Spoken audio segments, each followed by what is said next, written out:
Sejam todos muito bem-vindos a esse nosso cantinho luminoso. Eu me chamo Júnior Moura, trabalho com astrologia, com alquimia e recebo neste canal, nesse cantinho tão sagrado, pessoas luminosas, pessoas sagradas, pessoas cheias de axé.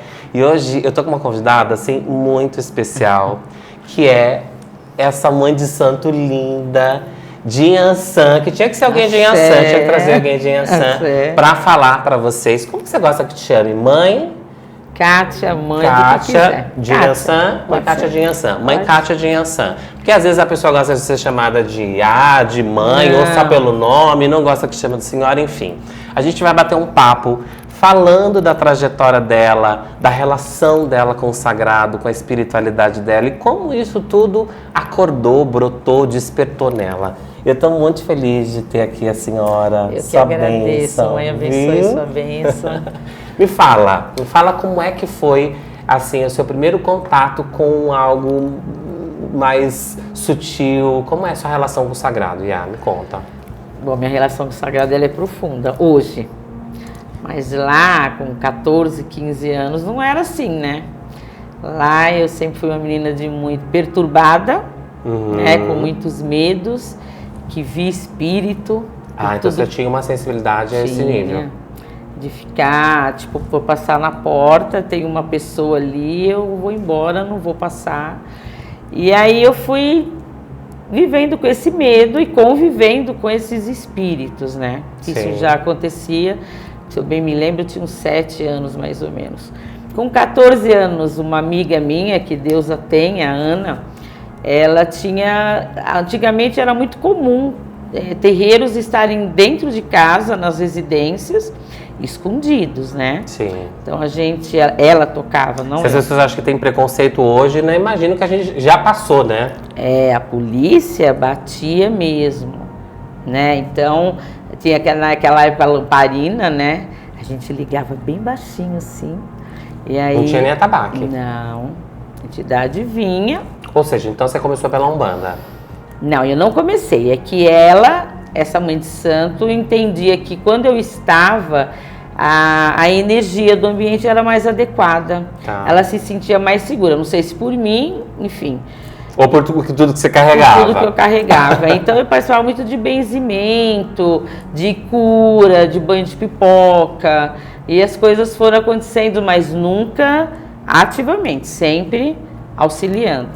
E aí foi indo. Eu fui viver a minha vida e fui me desequilibrando, e cada vez mais, até que chegou um dia que eu perdi essa ligação do que é real com o que é espiritual. Eu não sabia mais se você era um vivo ou se você era um morto. E eu tinha muito medo dessas... Ou seja, isso tudo começou a brotar em você, né? Você começou a ter contato, né? E aí isso tudo acentuou, né?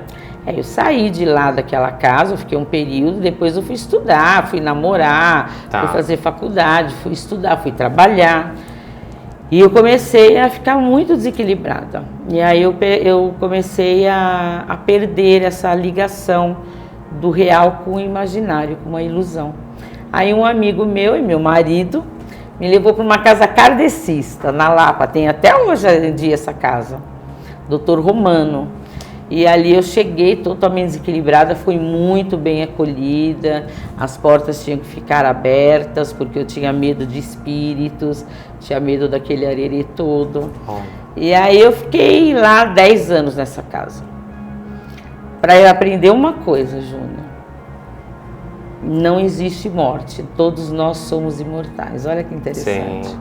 10 anos eu fiquei lá para... E aí você passou a trabalhar nessa casa mesmo, 10 anos trabalhando como médium lá, não? Como era? Sim e não. Fiquei lá aprendendo. Tá. E fiquei aprendendo que nós somos imortais. Foi minha maior base. Claro que vem caráter, claro que vem educação, vem um monte de coisa nisso. E a gente não pode desprezar o tempo de aprendizado. E depois disso, meu pai morreu. Aí, no leito de morte, eu disse assim para ele: pai, assim que puder, eu volto para ver o senhor. E não deu tempo, meu pai desencarnou. E minha cabeça kardecista me levou para aquele lugar. E agora? Sim. Eu tenho que falar com ele. E aí eu entrei nesse looping. Eu tenho que falar com ele, meu pai está me esperando, eu tenho que falar com ele. Fui procurar as entidades, não tive resposta, eu preciso falar com ele.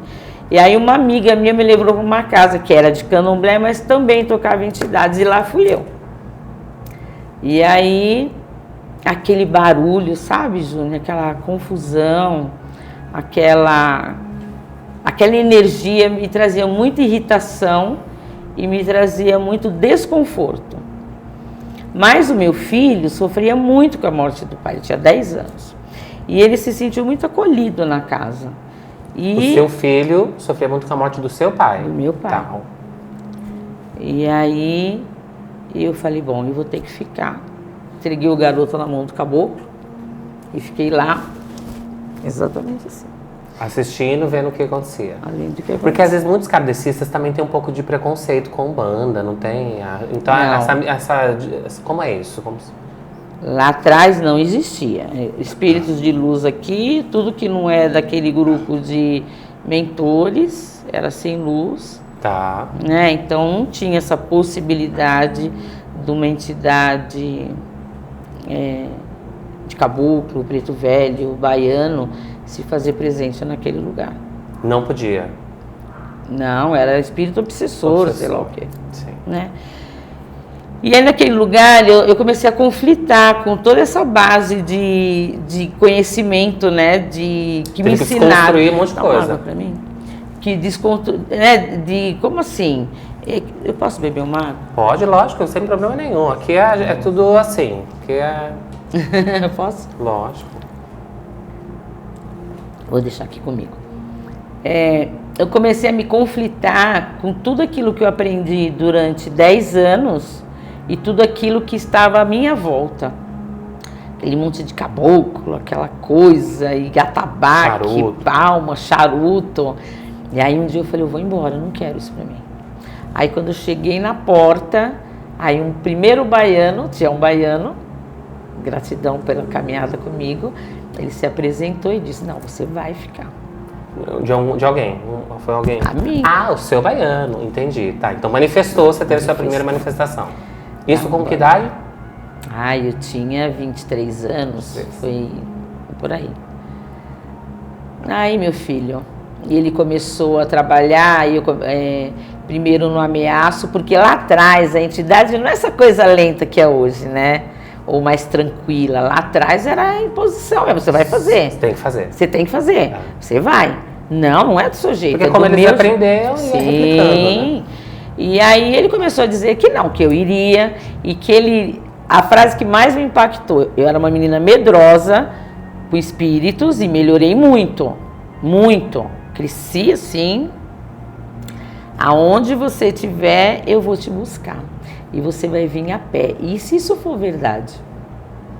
Aí eu não paguei para ver, eu fui mais covarde, né? Sim. E aí eu comecei a ter com ele Aí cheguei na Umbanda, aí começou a chegar todo mundo, o seu Veludo, seu Cacique da Mata. E eu fui aprendendo e convivendo com aquilo tudo. E aí eu concluí um ciclo, depois de 10 anos. Minha vida muda muito nos 10 anos. A cada 10 anos, 10 anos, ela roda. E você vê Capricórnio, capricorniana, tá, gente? Capricórnio é o número 10. É a dona da casa 10 da astrologia. É mesmo? Achei curioso falar, mas pode falar. Olha que interessante. Cada 10 anos eu viro uma chave se a chave não está adequada. Então isso aconteceu lá na casa kardecista, depois aconteceu na Umbanda, e aí eu cheguei na casa do meu pai Rodney Willis, onde estou até agora, com 6 meses antes de completar os 7 anos. Aí eu percebi que a minha caminhada, dita pelo Purify, por ele, um homem muito sábio, né, de muita sabedoria, sim, eu conheço. Um homem de muito axé, meu pai, né? Sim. E ele disse, Kátia, a sua missão é ter sua casa. Aí entrei num outro looping. Não. Porque é difícil encontrar esse lugar, né? Até então sou uma médium que estou contribuindo, estou desenvolvendo, e aí vou cuidar de pessoas, né? Nossa, uma loucura generalizada. A cabeça da gente pira. Sim. Eu acho que vocês estão ouvindo a gente, muitos deles vão pirar, né? Sim. E aí eu fiquei com muito medo, e eu dizia não, e ele não, Kátia precisa, não tem jeito. E um belo de um dia, ele disse para mim assim, eu falei, pai, o senhor não vai me deixar? Ele fez assim, Kátia, essa aqui é a minha mão do meu coração, e com essa mão eu vou te guiar. E tudo que eu sei eu vou te ensinar. E mesmo eu não estando fisicamente, ali eu estarei. Pode confiar. E assim se fez até hoje. O papel do pai, né? O papel do Tomou pai. o pai. Tomou o pai. Tomei o pai. E aí eu tô. Aí logo depois desta decisão, eu tomei meus 7 anos nas mãos dele, raspei de novo, fiz toda aquela coisa. E aí eu achei que ia ter uma única filha, que é minha filha de Inhansã, Daiane de Oiá, e eu disse assim, sentado para ele, é a única, cumpri, né, pai? Ele fez, Eu falei... Só abriu a portinha, só. Posso, então, continuar com as minhas entidades? Ele disse, chegaram muitos filhos, e esta casa é uma casa de candomblé. E porque até então ela achou que ela só ia tocar umbanda com as entidades e tal, mas aí ele viu que não. E aí tá lá a casa com todos os filhos de orixá. A gente tem medo, sim, a gente se desafia todos os dias. É importante dizer isso, né, Iá? Sim. Se colocar neste lugar, né? Sim, a gente tem medo. Eu acho que o candomblé preza muito pela ancestralidade, pela família. É diferente da Umbanda, desculpa o povo de Umbanda. Pela tradição, né? Pelos costumes. Porque o povo da Umbanda, ele não assume o eu vou te ajudar. Vamos junto, mas você na tua casa ou na minha, mas Sim. a gente troca saber. O povo de Candomblé, o povo do santo, ele auxilia, ele dá a bênção, ele traz esse axé, ele dá a direção. Sim. Né, para todos nós. E assim eu fui indo, e aqui eu tô hoje eu faço 21 anos de Inhansã. Olha, e estou aqui na sua que casa. maravilhoso. Eu estou muito feliz por poder receber, né? Eu vinha já há um tempo querendo alguém, né, assim, algum sacerdote, alguma sacerdotisa, para falar sobre essa relação com o orixá e tudo mais. E aí, acho que ser era ela mesmo, né? Tinha que ser você, enfim.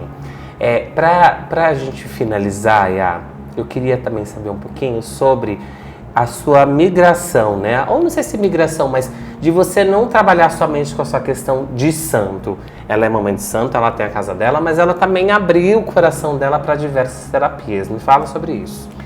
Por que você sentiu essa necessidade? Lembra da criança medrosa? Lembra da criança que não entendia essa energia volta? Lembra da criança que ela precisava fazer alguma coisa, de que aprendeu a benzer, de que aprendeu a mexer com erva, de que aprendeu a rezar, Sim. Né, dentro do culto tradicional, dentro do tradicional que eu digo mesmo de reza mesmo, Sim. de rezadeira, de rezo, né? E quando eu cheguei, eu tinha uns 20 anos, 23 anos, que eu já estava nessa casa, né, de Umbanda, que também era de Umbanda. Tinha alguma coisa dentro de mim que precisava eu me ver, eu me encontrar, e eu continuava com aquele vazio, embora o espiritual é muito acomodado dentro de mim. Sim. Hoje eu entendo que é o Uri, né, que é a nossa cabeça, Sim. que é a nossa energia, que a gente precisa se fortalecer dentro das coisas que a gente acredita. E eu sou uma pessoa que sonho muito, eu tenho muitos sonhos, né? E dentro desses sonhos me apresentou uma mentora, uma amiga, uma entidade, enfim, Sim. uma energia. Tá. E ela se chama Nara, Natureza, Respeito e Amor ao Ser. E ela disse assim para mim, eu vou te apresentar as cores, e essas cores todas brotam de você. E através dela você vai curar a sua alma. Lá atrás, Val Capelli, olha, você está me fazendo trazer memória. Sim. Olha, acho que era um dos que mexia com cromoterapia, Sim. que mexia com chakras. Isso. E aí eu comecei, não tinha internet, né? Sim. Que a gente é dessa época. A gente é dessa época. Eu, pelo menos, não tinha internet. E aí eu cheguei nele, e aí começou minha busca do estudar. E aí eu me encantei, eu acredito na cor, eu acredito A senhora estudou cromoterapia, estudou que tarô, constelação, me conta. Cromoterapia, depois eu fui para as pedras, depois eu fui para aurículo, depois eu fui para o reiki, depois eu fui para o reiki xamânico, e aí eu tenho uma caminhada longa, porque... Nem vai contar tudo, porque não cabe no vídeo. Não cabe, né? E a constelação, para mim, dentro do candomblé, nós temos bases de ancestralidade é a base de tudo, melhor dizendo. Mas às vezes a gente se coloca dentro dessa ancestralidade sem reconhecer a nossa ancestralidade. Sim. Então eu vou lá perante Babá, Oiá, com raiva do meu pai, com raiva da minha mãe, querendo matar minha família, não reconhecendo o meu lugar, meu poder, não reconhecendo quanto eu sou pequena em algo maior. Se fala tanto em reverenciar essa ancestralidade e você não olha para a sua, né? Foi aí que você foi buscar a constelação. Então, eu tinha uma dor da menina. Da criança. E essa criança me trouxe 5 abortos naturais. E eu sempre buscava o porquê. E encontrava partes no espiritual, mas partes eu ainda precisava. E dentro desse mergulho que eu fiz de 12 dias, de loucura, cheguei pirada em casa, eu descobri várias partes da história da minha mãe que eu honrava e eu perdia os filhos para rever alguns valores ancestrais. Júnior, isso a gente acaba não encontrando se a gente não vai no profundo. Sim. E não diz respeito à espiritualidade, ao culto que eu professo. Sim. É a soma disso tudo. Sim. Mas diz respeito a um olhar para a minha família, para a minha mãe, para as minhas dores que eu estava repetindo através da dor.